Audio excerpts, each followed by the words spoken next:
سے ہم دعا شروع کریں گے. ترجمہ.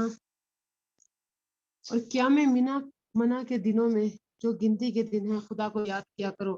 اگر کوئی جلدی کرے تو 2 ہی دن میں چل دے تو اس پر بھی کچھ گناہ نہیں, اور جو بات تک ٹھہرے رہے اس پر بھی کچھ گناہ نہیں. یہ باتیں اس شخص کے لیے ہیں جو خدا سے ڈرے, اور تم لوگ خدا سے ڈرتے رہو. جان رکھو کہ تم سب اس کے پاس جمع کیے جاؤ گے. اگر کوئی شخص تو ایسا ہے جس کی گفتگو دنیا کی زندگی میں تم کو دلکش معلوم ہوتی ہے, اور وہ اپنے معافی ضمیر خدا کو گناہ بھی بناتا ہے, حالانکہ وہ سخت جھگڑالو ہے. جب پیٹھ پھیر کر چلا جاتا ہے زمین پر دوڑتا پھرتا ہے تاکہ اس میں فتنہ انگیزی کرے اور کھیتی کو برباد کر دے, انسانوں اور حیوانوں کی نسل کو برباد اور نابود کر دے. خدا فتنہ انگیزوں کو پسند نہیں کرتا. اور جب اس سے کہا جاتا ہے خدا سے خوف کرو تو غرور اس کو گناہ میں پھنسا دیتا ہے, سو اس کو جہنم سزاوار ہے. وہ بہت برا ٹھکانہ ہے. جو کوئی شخص ایسا ہے کہ خدا کی خوشنودی حاصل کرنے کے لیے اپنی جان بیچ ڈالتا ہے خدا کے بندوں پر بہت مہربان ہے. مومنو, اسلام میں پورے کے پورے داخل ہو جایا کرو. پچھلے سپارے میں بھی ہم اسی بات کو حکم آیا تھا کہ کتاب کے بعض حصے پر ایمان لاؤ اور بعض کو انکار کر دیتے ہو, ایسا مت کرو. تو اب اس کی حکم کی پھر تاکید کی گئی ہے کہ اسلام پہ پورے کے پورے داخل ہونا, شیطان کے پیچھے نہ چلنا, کچھ مانو اور کچھ نہ مانو, ایسے نہ کرنا. وہ تمہارا صریح کھلا دشمن ہے.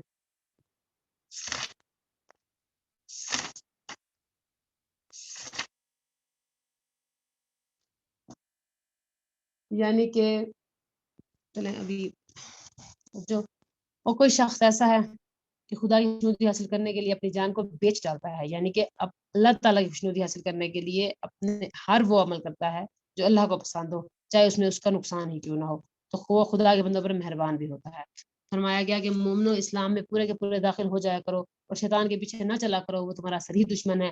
پھر اگر تم احکام روشن پہنچ جانے کے بعد لڑکھڑا جاؤ, یعنی کہ جو احکامات قرآن پاک میں ہمیں مل رہے ہیں, جو جس بات کو حکم دیا گیا ہے, اگر وہ حکم کے پہنچ جانے کے بعد, سمجھ آنے کے بعد کہ یہ کرنا ہے یہ نہیں, لڑکھڑا جاؤ, تو جان رکھو خدا غالب اور حکمت والا ہے. کیا یہ لوگ اس بات کے منتظر ہیں کہ ان پر خدا کا عذاب بادل کے سائے بال پہ نازل ہو اور فرشتے بھی اتر آئیں تو کام تمام کر دیں؟ سب کاموں کا رجوع خدا ہی کی طرف ہے. یعنی کہ ہمارے لیے جتنا بھی سود مند ہو غلط کام پر ہم نہ کھڑے ہوں, اللہ تعالیٰ سے ڈرتے رہیں. اے محمد صلی اللہ علیہ وآلہ وسلم, بنی اسرائیل سے پوچھو کہ ہم نے ان کو کتنی کھلی نشانیاں دی. جو شخص خدا کی نعمت کو اپنے پاس آنے کے بعد بدل دے تو خدا سخت عذاب دینے والا ہے. اور جو کافر ہیں ان کے لیے دنیا کی زندگی خوشنما کر دی گئی ہے. کافروں کے لیے دیکھیں کس طرح کی زمینیں ہیں, کس طرح کی فیسلٹیز ہیں, اعلیٰ سے اعلیٰ چیزیں ہیں ان کے لیے, ان کے رنگ, ان کے بیٹھنے اٹھنے کی جگہ اور ان کا پہناوا. جو لوگ کافر ہیں ان کے لیے دنیا کی زندگی کو خوشنما کر دیا گیا ہے, کیونکہ ان کے لیے دنیا کی ہی زندگی ہے. اور وہ مومنوں سے تمسخر کرتے ہیں کہ دیکھو یہ مومن ہے, لیکن جو پرہیزگار ہیں وہ قیامت کے دن ان پر غالب ہوں گے. اور خدا جس کو چاہتا ہے بے شمار رزق دیتا ہے. پہلے تو سب لوگوں کا ایک ہی مذہب تھا, لیکن وہ آپس میں اختلاف کرنے لگے تو خدا نے ان کی طرف بشارت دینے والے اور ڈر سنانے والے پیغمبر بھیجے. ان پر سچائی کے ساتھ کتابیں نازل کی تاکہ جن امور میں لوگ اختلاف کرتے تھے ان کا ان میں فیصلہ کر دے. اور اس میں اختلاف بھی انہیں انہی لوگوں نے کیا جن کو کتاب دے دی گئی تھی. یہ مین پوائنٹس کی بات ہے کہ جس کو پتا ہوتا ہے وہی اختلاف کرنے لگ پڑے, باوجود اس کے کہ ان کے پاس کھلے احکام بھی آ چکے تھے, اللہ تعالیٰ کا حکم آ چکا تھا, اور وہ اختلاف انہوں نے صرف آپس کی ضد سے کیا. تو جس امر حق میں وہ اختلاف کرتے تھے خدا نے اپنی مہربانی سے مومنوں کو اس راہ دکھا دی, اور خدا جس کو چاہتا ہے سیدھا راستہ دکھاتا ہے. کیا تم یہ خیال کرتے ہو کہ یوں ہی بہشت میں داخل کر دیے جاؤ گے؟ اور ابھی تم پر وہ لوگ تو کسی مشکلیں تو پیش آئی ہی نہیں ہیں. ان کو بڑی بڑی سختی اور تکلیفیں پہنچی اور وہ صعوبتوں میں ہلا دیے گئے, یہاں تک کہ پیغمبر اور مومن لوگ جو ان کے ساتھ تھے سب پکار اٹھے کہ خدا کی مدد آئے گی. دیکھو خدا کی مدد قریب آتی ہے, ابھی قریب ہی آ جاتی ہے. اے محمد صلی اللہ علیہ وسلم, لوگ تم سے پوچھتے ہیں کہ خدا کی راہ میں کس طرح خرچ کریں. اب صحابہ کرام علیہ وسلم سے دریافت کیا ایک دفعہ, ماذا ينفقون, خرچ کیا کریں. کہہ دو کہ جو چاہو خرچ کرو, لیکن جو مال خرچ کرنا چاہو وہ درجہ بدرجہ اہل استحقاق یعنی ماں باپ کو اور قریب کے رشتہ داروں کو, یتیموں کو, محتاجوں کو, مسافروں کو, سب کو دو. جو بھلائی تم کرو گے خدا اس کو جانتا ہے.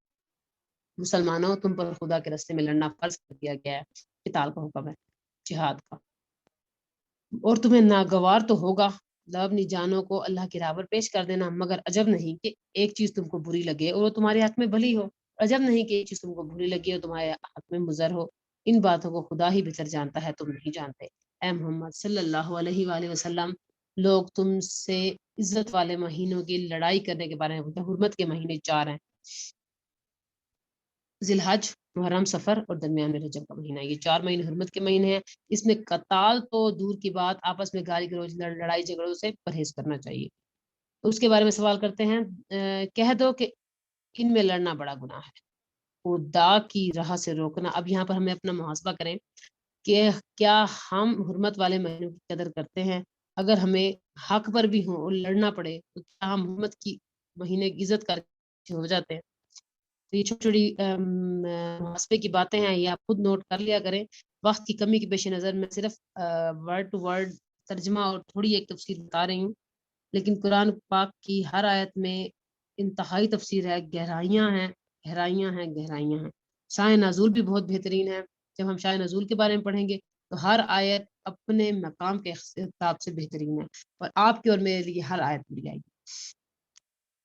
اور جو خدا کی راہ سے روکے اور اسی کا کفر کرنا اور مسجد حرام یعنی خانہ کعبہ کے جانے سے بند کرنا اور اہل مسجد کو اس میں سے نکال دینا، جو کفار یہ کرتے ہیں خدا کے نزدیک اس سے بھی زیادہ گناہ ہے، اور یہ فتنہ انگیزی خون ریزی بڑھ کر گناہ ہے، ان کے فتنہ پھیلا دینا قتل کرنے سے بھی بڑا گناہ ہے، اور یہ لوگ ہمیشہ تم سے لڑتے رہیں گے یہاں تک کہ اگر طاقت رکھیں تو تم کو تمہارے دین سے پھیر دے۔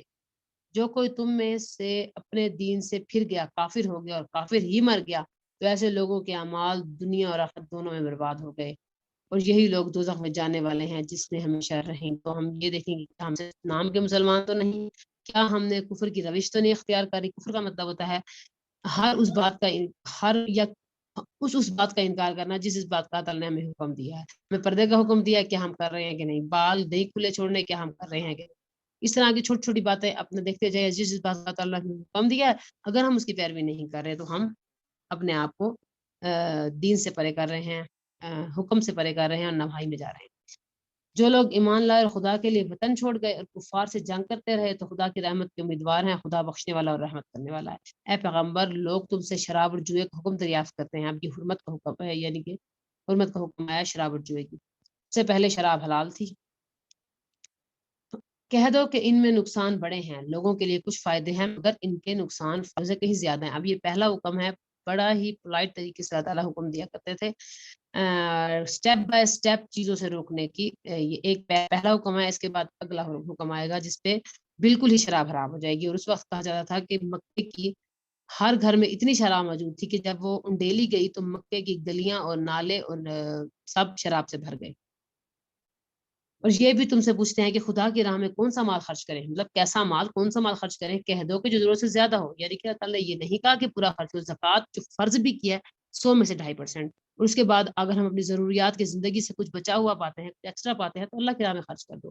اس طرح خدا تمہارے لیے اپنے احکام کھول کھول کر بیان فرماتا ہے تاکہ تم سوچو، یعنی دنیا اور آخرت کی باتوں میں غور کرو، اور تم سے یتیموں کے بارے میں بھی دریافت کرتا ہے، کہہ دو کہ ان کی حالت کی اصلاح بہت اچھا کام ہے، اگر تم ان سے مل جل کر رہنا یعنی خرچ اکٹھا کرنا، کسی یتیم کو اپنے گھر لے آؤ، ساتھ کھلاؤ پلاؤ یا پھر ان کے گھر پہنچا دو تو یہ تمہارے بھائی ہیں۔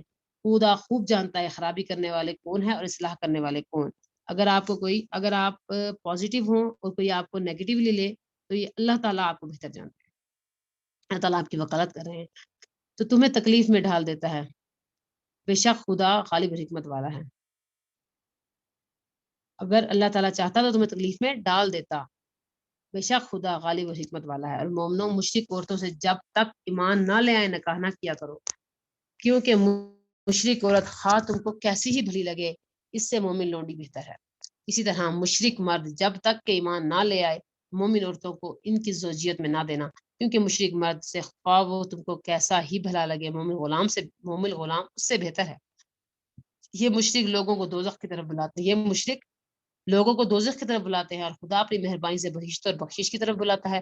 اپنے حکم لوگوں کو کھول کھول کر بیان کرتا ہے تاکہ نصیحت حاصل کریں. اور تم سے حیض کے بارے میں دریافت کرتے ہیں. کہہ دو کہ یہ نجاست ہے، سو ایام حیض میں عورتوں سے کنارہ کش رہا کرو، اور جب تک پاک نہ ہو جائے ان سے مقاربت نہ کیا کرو. ہاں، جس وقت وہ پاک ہو جائیں، جس طریقے سے خدا نے تمہیں ارشاد فرمایا ان کے پاس جاؤ. کچھ شک نہیں کہ خدا توبہ کرنے والوں اور پاک صاف رہنے والوں کو دوست رکھتا ہے. تمہاری عورتیں تمہاری کھیتی ہیں، تو اپنی کھیتی میں جس طرح چاہو جاؤ اور اپنے لیے نیک عمل آگے بھیجو. خدا سے ڈرتے رہو. خدا جان رکھو کہ ایک دن تمہیں اس کے روبرو حاضر ہونا ہے. اور اے پیغمبر، ایمان والوں کو بشارت سنا دو.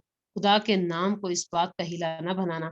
اس کی قسمیں کھا کھا کر سلوک کرنے اور پرہیزگاری کرنے اور لوگوں میں صلح اور سازگاری کرنے سے رک جاؤ.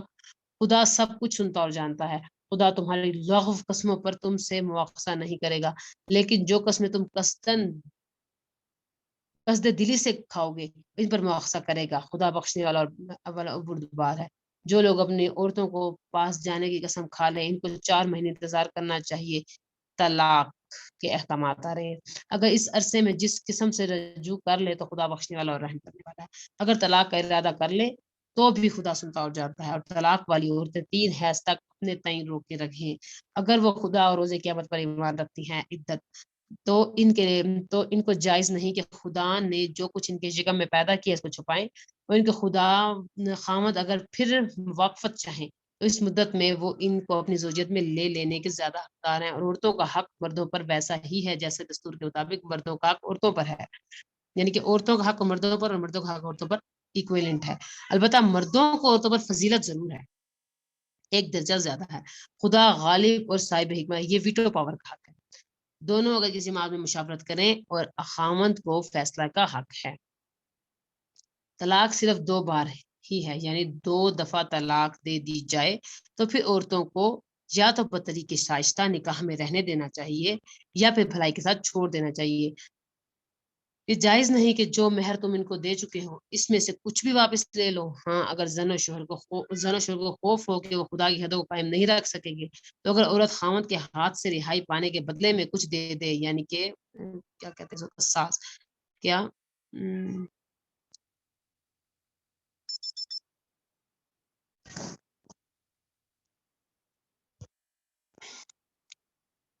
تو کچھ گناہ نہیں. خدا کے مقرر کی ہوئی حدوں سے ان سے باہر نہ نکلنا، اور جو لوگ خدا کی حدوں سے باہر نکل جائیں گے وہ گناہ گار ہوں گے. اچھا، اس پہ یہ ہے کہ اگر شن و شوہر کو خوف ہو، یعنی کہ ایک مثال ہے کہ ایک گھر ہے جو آدھا عورت کا ہے اور آدھا شوہر کا ہے. اب شوہر نے عورت کو طلاق دے دیا. اب اس مقصد کے لیے کہ آپس میں ایک عورت وہ گھر شوہر کے نام کر کے یا کسی طرح بیچ کر آ جاتی ہے تو اس کو اجازت ہے. ادروائز جو بھی عورتوں کو دیا جاتا ہے زیور اور پیسے اور مال، ان اس کو بھی واپس لینے کا اختیار نہیں ہے. پھر اگر شوہر وہ 2 طلاقوں کے بعد تیسری طلاق عورت کو دے دے تو اس کے بعد جب تک عورت کسی دوسرے شوہر سے نکاح نہ کر لے، یہ حلالے کا حکم ہے، لیکن یہ ارادی طور پر نہیں کرنا. غیر ارادی طور پر ایسا ہو جائے تو اس سے پہلے شوہر پر حلال نہ ہوگی. یعنی کہ اگر کسی شوہر نے عورت کو طلاق دے دی، عورت نے کسی اور جگہ شادی کی، پھر اس کا شوہر فوت ہو گیا یا اس کو طلاق دے دی، تب ہی وہ اپنے دوبارہ اس شوہر سے دوبارہ نکاح کر سکتی ہے، ورنہ نہیں. اس کو حلالہ کہتے ہیں، لیکن یہ بلا ارادہ ہو تو بھی ہو سکتا ہے. عورت کا اور پہلا خامند پھر ایک دوسرے کی طرف رجوع کر لیں تو ان پر کچھ گناہ نہیں ہے، بشرطیہ دونوں یقین کریں کہ خدا کی حدوں کو قائم رکھ سکیں گے. اور یہ خدا کی حدیں، یعنی کہ پھر سے آپ نکاح کر لیں تو پھر دوبارہ یہ نہ ہو کہ دوبارہ لڑنے لگے. دوبارہ آپ قائم رکھ سکے تبھی شادی کریں. ان کو وہ ان لوگوں کے لیے بیان فرماتا ہے جو دانش رکھتے ہیں، یعنی کہ دانش فروں کے لیے تعالیٰ نے احکامات نازل کیے ہیں. جب تم عورتوں کو 2 دفعہ طلاق دے چکو، ان کی عدت پوری ہو جائے تو انہیں یا تو حسن و سلوک سے نکاح میں رہنے دو، یعنی کہ 2 طلاق دے چکی ہیں تو تیسری طلاق کبھی بھی نہ دو، اور بطریقے سائشتہ رخصت کر دو یا پھر چھوڑو ان کو رخصت کر دو، طلاق دے دو. اور اس نیت سے ان کو نکاح میں نہ رہنے دینا کہ انہیں تکلیف دے اور ان پر زیادتی کریں گے. اور جو ایسا کرے گا وہ اپنا ہی نقصان کرے گا. خدا کے احکام کو ہنسی اور کھیل نہ بناؤ. خدا نے تم کو جو نعمتیں بخشی ہیں اور تم پر جو کتاب اور دنائی کی باتیں نازل ہوئی ہیں جن سے وہ تمہیں نصیحت فرماتا ہے، ان کو یاد کرو. خدا سے ڈرتے رہو، جان رکھو خدا ہر چیز سے واقف ہے. اور جب تم عورتوں کو طلاق دے چکو تو ان کی عدت پوری ہو جائے تو ان کو دوسرے شوہر کے ساتھ جب وہ آپس میں جائز طور پر راضی ہو جائے نکاح کرنے سے مت روکو۔ اس حکم سے اس شخص کو نصیحت کی جاتی ہے جو تم میں خدا اور روز آخرت پر یقین رکھتا ہے کہ تمہارے لیے نہایت خوب اور بہت پاکیزگی کی بات ہے، خدا جانتا ہے تم نہیں جانتے۔ فرمایا اپنے بچوں کو پورے 2 سال دودھ ریاضت کی مدت رضاعت کی مدت دودھ پلانے کی۔ یہ حکم اس شخص کے لیے ہے جو پوری مدت تک دودھ پلوانا چاہیں، یعنی کہ 2 سال پورے دودھ پلا سکتے ہیں، اور دودھ پلانے والی ماؤں کا کھانا اور کپڑا دستور کے مطابق باپ کے ذمہ ہوگا۔ کسی شخص کو اس کی طاقت سے زیادہ تکلیف نہیں دی جاتی تو یاد رکھو کہ نہ تو ماں کو اس کے بچے کے سبب نقصان پہنچایا جائے گا، نہ ہی باپ کو اس کی اولاد کی وجہ سے نقصان پہنچایا جائے گا۔ اس طرح نان نفقہ بچے کے وارث کے ذمہ ہے، اور اگر دونوں یعنی ماں باپ آپس کی رضامندی سے صلاح سے بچے کا دودھ چھڑوانا چاہیے، یعنی کہ 1.5 سال کی عمر میں اگر وہ دودھ چھڑوانا چاہ لیں تو ان پر کچھ گناہ نہیں، اور اگر تم اپنی اولاد کو دودھ پلوانا چاہو تو تم پر کچھ گناہ نہیں، بشرطیہ تم دودھ پلانے والیوں کو دستور کے مطابق صاحب دو جو تم نے دینا کیا تھا دے دو، اور خدا سے ڈرتے رہو۔ خدا جان رکھو کہ جو کچھ تم کرتے ہو خدا اس کو دیکھ رہا ہے، یعنی کہ ماں کے علاوہ کسی اور کو دودھ پلانے کے لیے دو، جو بچے کو دودھ پلائے گا اس کا کھانا اور اس کا کپڑے اس کے باپ کے ذمہ ہوں گے۔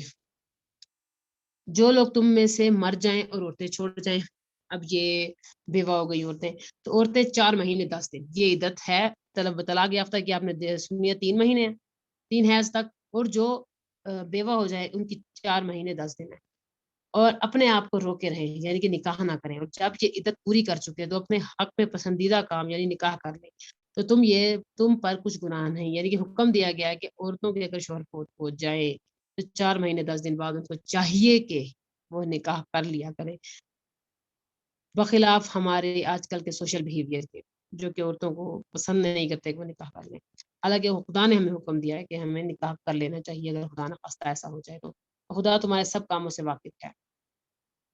اور ایک اور بات، آج کل کافی دفعہ میں نے غور کیا ہے کہ جب عدت میں عورتیں بیٹھتی ہیں تو وہ نقاب کر لیتی ہیں، سفید کپڑے پہن لیتی ہیں، ایک ہی جگہ اعتکاف کی طرح بیٹھ رہتی ہیں، تو اس طرح کا کوئی حکم بھی قرآن پاک میں نہیں ہے۔ عدت میں یہی ہے کہ اپنے آپ کو سوگ میں رکھیں اور نکاح نہ کریں، اور دن کے وقت بلا ضرورت بلا وجہ فنکشنز پہ اور باہر نہ جاتی پھریں، بس اتنا ہی ہے۔ اور اگر تم کے ناظرین کے اشارے سے عورتوں میں نکاح کا پیغام بھیجوا دو، یعنی کہ جب عورت کا شوہر فوت ہو چکا ہے اور عدت کمپلیٹ نہیں ہوئی، کوئی اور چاہتا ہے کہ ہم سے نکاح کریں، تو کسی اشارے سے عورتوں کو پیغام بھجوا دو، یا نکاح کی خواہش کو اپنے دل میں مخفی رکھو، یا تو پیغام پہنچا دو یا پھر دل میں سوچو کہ جیسے ہی عدت ختم ہوگی میں نکاح کر لوں گا، تم پر کچھ گناہ نہیں ہے۔ خدا کو معلوم ہے کہ تم ان سے نکاح کا ذکر کرو گے، مگر یہ ایام عدت میں اس کے سوا کے دستور کے مطابق کوئی بات کہہ دو، پوشیدہ طور پر ان سے قول و اقرار نہ کرنا، یعنی کہ اس ہلکا سا کوئی بات کوئی اشارہ پہنچا دو تو کچھ نہیں، ورنہ عدت کے دنوں میں کسی قسم کا قول و اقرار نہ کرنا، جب تک عدت پوری نہ ہو لے، نکاح کا پختہ ارادہ نہ کرنا۔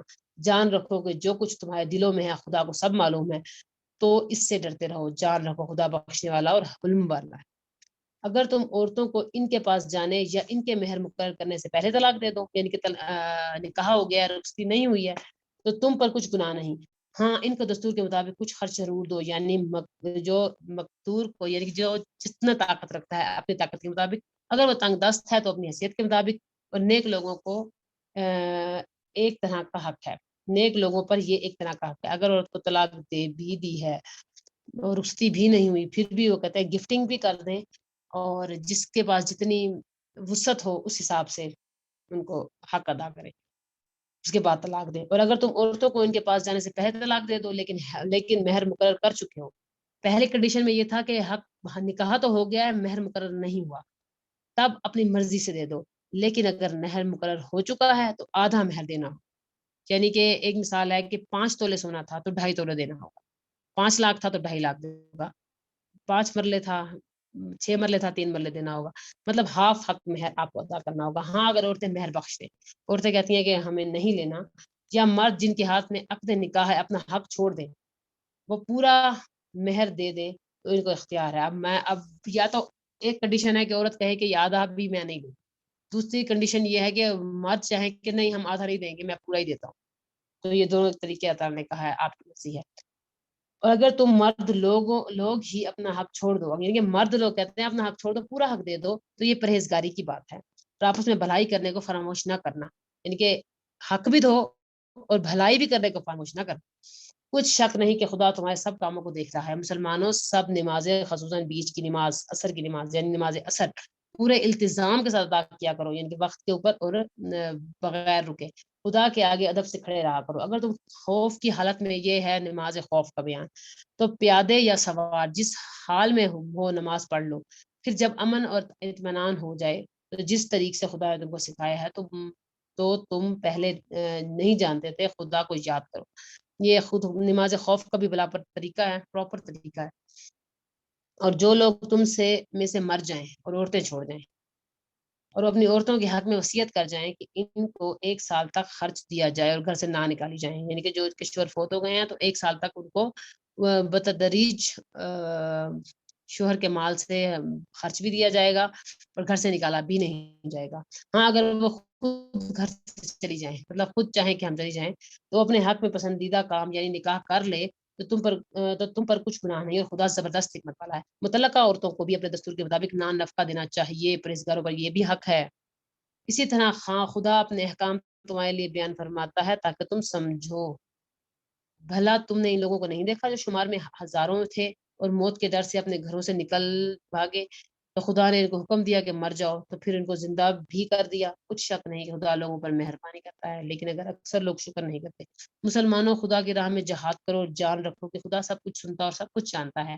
کوئی ہے کہ خدا کو قرض حسنہ دے، وہ اس کے بدلے سے کئی حصے زیادہ کر دے۔ صدقات کی ترغیب، خدا ہی روزی کو تنگ کرتا ہے، وہی کشادہ کرتا ہے، اور تم اسی کی طرف لوٹ کر جاؤ گے، یعنی کہ خدا تعالیٰ کہ اپنے دیے ہوئے رزق میں سے خرچ کرو۔ بھلا تم نے بنی اسرائیل کی ایک جماعت کو نہیں دیکھا جب موسیٰ کے پاس اپنے پیغمبر سے کہا کہ آپ ہمارے لیے ایک بادشاہ مقرر کر دیں تاکہ ہم خدا کی راہ میں جہاد کریں۔ پیغمبر نے کہا کہ اگر تم کو جہاد کا حکم دیا جائے تو عجب نہیں کہ لڑنے سے پہلے طے کرو۔ وہ کہنے لگے کہ ہم راہ خدا میں کیوں نہ لڑیں گے جبکہ ہم وطن سے خارج اور بال بچوں سے جدا کر دیے گئے۔ لیکن جب ان کو جہاد کا حکم دیا گیا تو چند اشخاص کے سوا سب پھر گئے، اور خدا ظالموں سے خوب واقف ہے۔ اور پیغمبر نے ان سے یہ بھی کہا کہ خدا نے تم پر طالوت کو بادشاہ مقرر فرمایا ہے۔ وہ بولے کہ اگر ہم پر بادشاہی کا حق کیوں کر ہو سکتا ہے، بادشاہی کے مستحق تو ہم ہیں، اس کے پاس تو بہت سی دولت بھی نہیں۔ طالوت اور بات ہے کہ وہ تھوڑا غریب تھا۔ پیغمبر نے کہا خدا نے اس کو تم پر فضیلت دی اور بادشاہی کے لیے منتخب فرمایا، اس نے اسے علم بھی بہت سا بخشا ہے اور تن و توش بھی بڑا عطا کیا ہے، یعنی کہ مال دولت نہیں ہے لیکن حلم بھی ہے اور جسم کی طاقت بھی ہے۔ تو خدا کو اختیار ہے جسے چاہے وہ بادشاہی بخشے، وہ بڑا کشائش والا اور دانا ہے۔ اور پیغمبر نے ان سے کہا کہ ان کی بادشاہی کی نشانی یہ ہے کہ تمہارے پاس ایک صندوق آ جائے گا جس کو فرشتے اٹھائے ہوں گے، اس میں تمہارے پروردگار کی طرف سے تسلی بخشنے والی چیز ہوگی اور کچھ اور چیزیں بھی ہوں گی جو موسیٰ اور ہارون نے چھوڑ دی ہیں۔ صندوق، اگر تم ایمان رکھتے ہو تو یہ تمہارے لیے ایک بڑی نشانی ہے۔ غرض جب طالوت نے فوجیں لے کر روانہ ہوا تو اس نے ان سے کہا کہ خدا ایک نہر سے تمہاری آزمائش کرنے والا ہے، جو شخص اس میں سے پانی پی لے گا اس کی نسبت تصور کی جائے گا اور وہ میرا نہیں ہوگا، یعنی کہ جا رہے ہیں جنگ میں، درمیان میں جو نہر آئی تھی ان سے پانی پینے سے روکا گیا ہے، حالانکہ پانی پینا حلال ہے لیکن اس ٹائم پہ روکا گیا تھا۔ وہ میرا نہیں ہے، جو نہ پیے گا وہ سمجھا جائے گا کہ وہ میرا ہے۔ شدید پیاس میں یہ آزمائش تھی۔ ہاں اگر ہاتھ سے کوئی چلو بھر لے، ہلکا سا تھوڑا سا چلو بھر کے پی لے، لیکن ایسا ہوتا ہے کہ عام طور پہ جب ہمیں پیاس یا بھوک لگی اور ہم ہلکا سا ایک نوالا چکھ لے تو پھر ہماری بھوک ابھر پڑتی ہے۔ تو چلو پڑنے کی اجازت تھی لیکن پیٹ بھر پینے کی اجازت نہیں تھی۔ تو خیر جب وہ لوگ نہر پر پہنچے تو چند شخصوں کے بعد سب نے پانی پی لیا، یعنی کنٹرول نہیں کر پائے۔ کچھ لوگ جو زیادہ مضبوط تھے ایمان میں وہ طالوت کے ساتھ ہوئے۔ پھر جب طالوت اور مومن لوگ جو اس کے ساتھ تھے نہر کے پار ہو گئے تو کہنے لگے آج ہم میں جالوت اور اس کے لشکر سے مقابلہ کرنے کی طاقت نہیں۔ اب وہ طالوت کے لشکر والے کہنے لگے کہ جالوت کا لشکر تو بہت بڑا ہے، ہم تو بہت تھوڑے ہیں۔ تو جو لوگ یقین رکھتے تھے ان کو خدا کے روبرو حاضر ہونا ہے، وہ کہنے لگے بسا اوقات تھوڑی سی جماعت نے خدا کے حکم سے بڑی جماعت پر فتح حاصل کی۔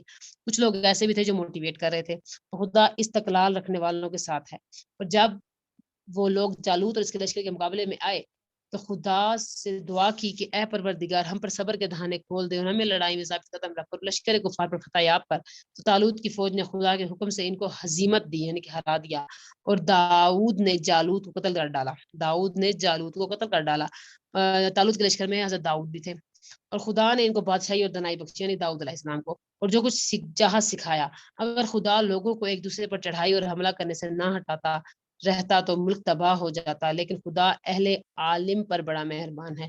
یہ خدا کی آیتیں ہیں جو ہم تم کو سچائی کے ساتھ پڑھ کر سناتے ہیں۔ اے محمد، تم بلا شبہ پیغمبروں میں سے ہو، پیغمبر جو ہم وقتاً فوقتاً بھیجتے رہتے ہیں۔ ان میں سے ہم نے بعض کو بعض پر فضیلت دی، اور بعض ایسے ہیں جن سے خدا نے گفتگو کی، اور بعض کے دوسرے امور میں مرتبے اعلان کیے۔ اور عیسیٰ ابن مریم کو ہم نے کھلی نشانیاں عطا کی، اور روح القدس سے ان کی مدد کی۔ اور اگر خدا چاہتا تو ان سے پچھلے لوگ اپنے پاس کھلی نشانی آنے کے بعد آپس میں نہ لڑتے، لیکن انہوں نے اختلاف کیا، تو ان میں سے بعض تو ایمان لے آئے، بعض کافر ہی رہے۔ اگر خدا چاہتا تو یہ لوگ ہم باہم جنگ و قتال نہ کرتے، لیکن خدا جو چاہتا ہے کرتا ہے۔ اے ایمان والو، جو مال ہم نے تم کو دیا ہے اس میں سے اس دن کے آنے سے پہلے پہلے خرچ کر لو، جس میں نہ اعمال کا سودا ہوگا، نہ دوستی اور سفارش ہو سکے گی، اگر کفر کرنے والے لوگ ظالم ہیں۔ خدا وہ معبود برحق ہے کہ اس کے سوا کوئی بات کے لائق نہیں، زندہ ہے، ہمیشہ رہنے والا، اسے نہ اونگ آتی ہے نہ نیند۔ جو کچھ آسمانوں میں اور جو کچھ زمین میں ہے سب اسی کا ہے۔ کون ہے جو اس کی اجازت کے بغیر اس کی سفارش کر سکے؟ جو کچھ لوگوں کے روبرو ہو رہا ہے، جو کچھ ان کے پیچھے ہو چکا ہے، اسے سب معلوم ہے، تو اس کی معلومات میں کسی چیز پر دسترس حاصل نہیں کر سکتے۔ ہاں، جس قدر وہ چاہتا ہے اس قدر معلوم کرا دیتا ہے۔ اس کی بادشاہی اور علم آسمان اور زمینوں پر سب پر حاوی ہے، اور ان کی حفاظت کچھ بھی دشوار نہیں، اور بڑا اعلیٰ مرتبہ اور جلیل قدر ہے۔ دین اسلام میں زبردستی نہیں، ہدایت صاف طور پر ظاہر ہے، گمراہی ہی سے الگ ہو چکی ہے، ظاہر اور گمراہی سے الگ ہو چکی ہے۔ تو جو شخص بتوں سے اعتقاد نہ رکھے اور خدا پر ایمان لائے، اس نے ایسی مضبوط رسی کو تھام لیا جو بھی ٹوٹنے کی نہیں والی نہیں ہے۔ خدا سب کچھ سنتا اور سب کچھ جانتا ہے۔ جو لوگ ایمان لائے ان کے دوست خدا ہے، اندھیرے سے نکال کر روشنی میں لے جاتا ہے، اور جو کافر ہیں ان کے دوست شیطان ہے، ان کو روشنی سے نکال کر اندھیرے میں لے جاتے ہیں۔ یہی لوگ اہل دوزخ اور ہمیشہ اس میں رہیں گے۔ بھلا تم نے اس شخص کو نہیں دیکھا جو اس غرور کے سبب سے خدا نے اس کو سلطنت بخشی تھی، ابراہیم سے پروردگار کے بارے میں جھگڑنے لگا۔ ابراہیم نے کہا، میرے پروردگار، تو ہی جو جلاتا ہے اور تو ہی مارتا ہے۔ وہ بولا، جلا اور مار تو میں بھی سکتا ہوں۔ ابراہیم نے کہا کہ خدا تو سورج کی مشرق سے نکالتا ہے، آپ اسے مغرب سے نکال دیجیے۔ یہ سن کر کافر حیران رہ گیا۔ خدا بے انصافوں کو ہدایت نہیں دیا کرتا۔ یا اس طرح اس شخص کو نہیں دیکھا جسے ایک گاؤں میں جو اپنی چھتوں پر گرا پڑا تھا اتفاق سے گزر ہوا، تو اس نے کہا، خدا ان باشندوں کو مرنے کے بعد کیوں کر زندہ کرے گا؟ تو خدا نے اس کی روح قبض کر لی۔ حضرت عزیر علیہ السلام کو حکم ہے، اور جو 100 برس تک اس کو مردہ رکھا، یعنی کہ حضرت عزیر علیہ السلام کو۔ پھر اس کو جلا اٹھایا اور پوچھا، تم کتنے دیر سے مرے رہے؟ اس نے کہا، جواب دیا، 1 دن، یا اس میں سے کچھ کم۔ خدا نے فرمایا، نہیں بلکہ 100 برس مرے رہے ہو۔ اپنے کھانے پینے کی چیزوں کو دیکھو، اتنی مدت میں مطلقاً سڑی بسی نہیں۔ اپنے گدھے کو دیکھو جو مرا پڑا ہے۔ غرض ان باتوں سے یہ ہے کہ ہم تم کو لوگوں کے لیے اپنی قدرت کی نشانیاں بنائیں۔ اور ہاں، گدھے کی ہڈیوں کو دیکھو، ہم ان کو کیوں کر جوڑ دیتے ہیں، ان پر کس طرح گوشت پوشت چڑھا دیتے ہیں۔ جب یہ واقعات اس کے مشاہدے میں آئے تو بول اٹھا، میں یقین کرتا ہوں خدا ہر چیز پر قادر ہے۔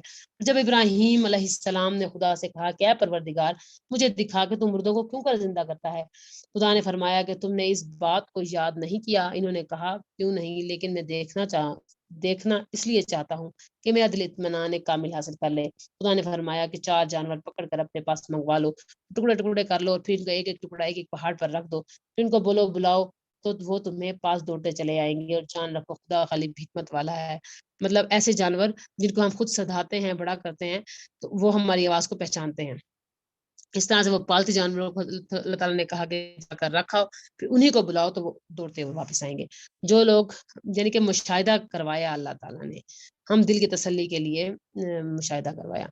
جو لوگ اپنے مال خدا کی راہ میں خرچ کرتے ہیں، ان کے مال کی مثال اس دانے کی سی ہے کہ جس میں 7 بالیاں ہوں۔ اب ذرا اندازہ کیجئے کہ اللہ کے راہ میں اگر ہم 1 روپیہ یا 1 پیسہ یا کچھ صدقہ کرتے ہیں تو اس کو کتنا بڑھایا جاتا ہے۔ تو 1 دانہ 7 بالیاں اگیں گی، اور ہر بالی میں 100 دانہ ہوگا، 7 سے 700۔ خدا خدا جس کے مال کو چاہتا ہے زیادہ کرتا ہے، یعنی کہ ضروری نہیں ہے وہ 700 بالیاں اور 7 ہی بالیاں ہوں، 7 سے 8 بالیاں بھی ہو جاتی ہیں، اور 700 سے 800 بھی ہو جایا کرتا ہے۔ اور وہ بڑی کشائش والا اور سب کچھ جاننے والا ہے۔ یہ تو تھی دنیا میں۔ اگر ہم مال دنیا میں ایک حصہ خرچ کرتے ہیں تو اتنا ایک واپس ملتا ہے، اتنا ایک مرنے کے بعد میں ملتا ہے۔ جو لوگ اپنے مال خدا کے راستے میں صرف کر دیتے ہیں، جس بارے میں نے پڑھا، اللہ تعالیٰ کو کون قرض حسنہ دے گا، اور یہاں پر ہم اس کی تفصیل پڑھ رہے ہیں کہ قرض حسنہ کیا ہوتا ہے۔ صدقات ہوتے ہیں جو اللہ تعالیٰ کے نام پر ہم اپنے اللہ کے بندوں کی مدد کر دیتے ہیں کسی طریقے سے بھی، تو اس کو بڑھا کر دیا کتنا جاتا ہے، یہ اس کی تفسیر ہے۔ اور ان کا صلہ ان کے پروردگار کے پاس تیار ہے۔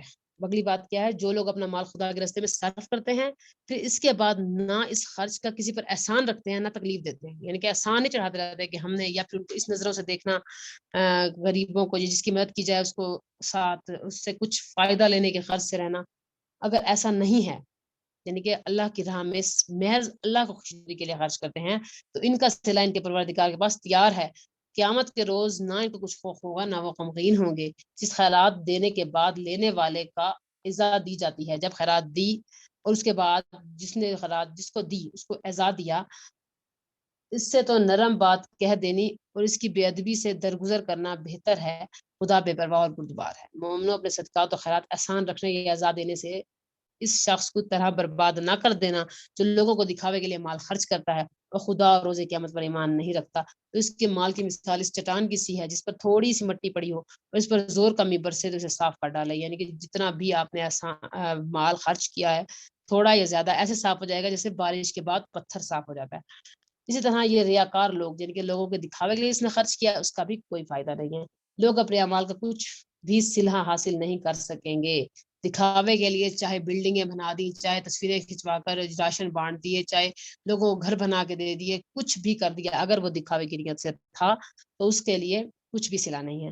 خدا ایسے نشر و ہدایت نہیں دیتا۔ ڈپینڈ یہ کرتا ہے کہ آپ کی نیت کتنی ہے۔ ڈپینڈ کوالٹی بیس نہیں، کوانٹٹی بیس نہیں ہے دین، کوالٹی بیس ہے۔ ہیڈ کاؤنٹس نہیں ہوتے دین میں، کبھی بھی ہیڈ کاؤنٹس نہیں ہے، لیکن ہمارے دل کا خلوص کتنا ہے، دیٹ the spirit جو ہے وہ کاؤنٹ کرتی ہے۔ اور جو لوگ خدا کی خوشنودی حاصل کرنے کے لیے خلوص نیت سے اپنا مال خرچ کرتے ہیں، ان کی مثال ایک باغ کی سی ہے کہ وہ اونچی جگہ پر واقع ہو، جب اس پر میਂہ پڑے تو دگنا پھل لائے۔ جو اللہ کی راہ میں خرچ کرتے ہیں وہ ایسے ہیں کہ بڑھتا جاتا ہے، اور اگر میਂہ نہ بھی پڑے، اگر بارش نہ بھی ہو تو خیر فوار ہی صحیح، یعنی کہ وہ صرف جو شبنم پڑتی ہے اس سے ہی بڑھتا ہے۔ تو خدا تمہارے خوابوں کو دیکھ رہا ہے، خدا تمہارے دل کی نیتوں کو بھی جانتا ہے، بصیر بھی ہے اور علیم بھی ہے۔ بھلا تم میں کوئی یہ چاہتا ہے کہ اس کا کھجور اور انگوروں کا باغ ہو جس میں نہریں بہ رہی ہوں، اس میں سے اس کے ہر قسم کے میوے موجود ہوں، اسے بڑھاپا آپ پکڑے، اس کے ننھے ننھے بچے بھی ہوں، تو ناگہاں اس باغ پر آگ کا بھرا ہوا بگولا چلے اور وہ جل کر راکھ کا ڈھیر ہو جائے۔ اس طرح خدا تم میں سے اپنی آیتیں کھول کر بیان کرتا ہے تاکہ تم سوچو اور سمجھو کہ یتیموں کی پرورش کا بھی حکم ہے، کہ جس طرح سے آپ چاہتے ہو کہ آپ نے جو ساری دنیا زندگی میں کمایا، آپ کی بلڈنگز، آپ کے پیسہ، آپ کا باغ، آپ کا مال آپ کے بچوں کے سپرد ہو اور وہ ضائع نہ ہو آپ کے سامنے، اس طرح سے کسی اور کو بھی تکلیف نہ دو۔ مومنو، جو پاکیزہ اور عمدہ مال تم کماتے ہو، وہ جو چیزیں ہم تمہارے لیے زمین سے نکالتے ہیں، ان میں سے راہ خدا میں خرچ کرو اور بری اور ناپاک چیزیں دینے کا قصد نہ کرنا۔ اگر وہ چیزیں تمہیں دی جائیں تو بجز اس کے لیتے وقت آنکھیں بند کر لو، ان کو کبھی نہ لو۔ یعنی کہ جب ہم کسی کو دیں تو پھٹے ہوئے کپڑے، اپنا بچا ہوا مال، بدبو پڑا ہوا کھانا، اس طرح کی چیز نہ دو، بلکہ چیز وہ دو جو تم لینا پسند کرتے ہو۔ حدیث میں بھی آیا ہے کہ تم اس وقت تک مومن نہیں ہو سکتے جب تک اپنے بھائی کے لیے وہ پسند نہ کرو جو تم اپنے لیے کرتے ہو۔ تو یہاں ہمیں ترغیب دی جا رہی ہے کہ صدقہ کرنا ہی ہے، اللہ کے بندو ایک نیا سوٹ کا صدقہ کر دو۔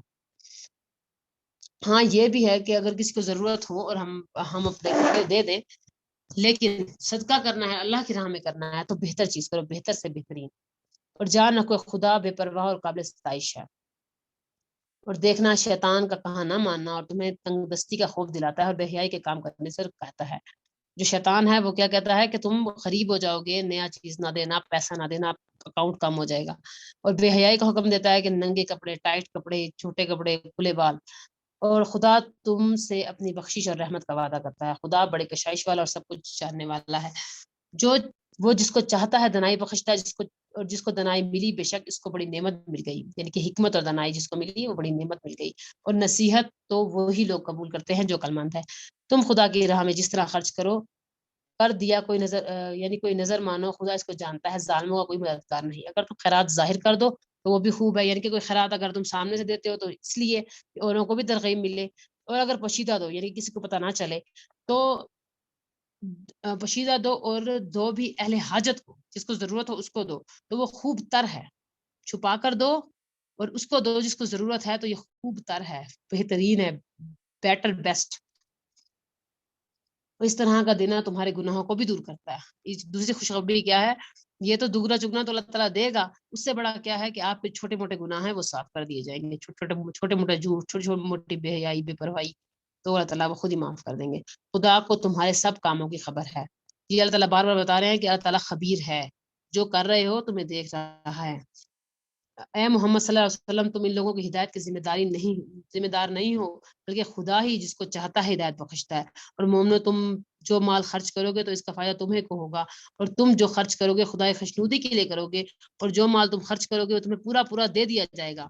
اس سے بڑی کوئی اور گارنٹی چاہیے؟ اور تمہارا کچھ بھی نقصان نہیں کیا جائے گا. اللہ کی راہ میں جو خرچ کرو گے. تو اس آیت کو دوبارہ پڑھ لیتے ہیں. اے محمد، تم ان لوگوں کی ہدایت کی ذمہ دار نہیں ہو، بلکہ خدا ہے جس کو چاہتا ہے ہدایت بخشتا ہے. لیکن جس کو ہم بتانا تو ہمارا فرض ہے، لیکن ہم تھوپ نہیں سکتے. ہم اللہ جس کو چاہتا ہے ہدایت دیتا. اور مومنو، تم جو مال خرچ کرو گے اس کا فائدہ تم کو ہوگا. جو خرچ ہم کسی اور پر کر رہے ہیں اس کا فائدہ ہمیں ہوگا. اور تم جو خرچ کرو گے خدا کی خوشنودی کے لیے کرو گے. شرط کیا ہے؟ کنڈیشن کیا ہے؟ مقصد صرف رضا الہی ہونا چاہیے. اور جو مال تم خرچ کرو تمہیں پورا پورا دے دیا جائے گا واپس. جی اگین جوائن کر لیتے ہیں. چلیں پھر اس کو نا آپ کل کریں گے. ٹھیک ہے، میں یہاں پر کمپلیٹ کر دیتی ہوں. تمہیں کچھ ٹھیک ہے؟ ٹھیک ہے، اوکے. اوکے. اللہ آپ کو جزائے خیر، سلامت ہے. اللہ حافظ. جزاک اللہ خیر. وعلیکم السلام ورحمۃ اللہ وبرکاتہ.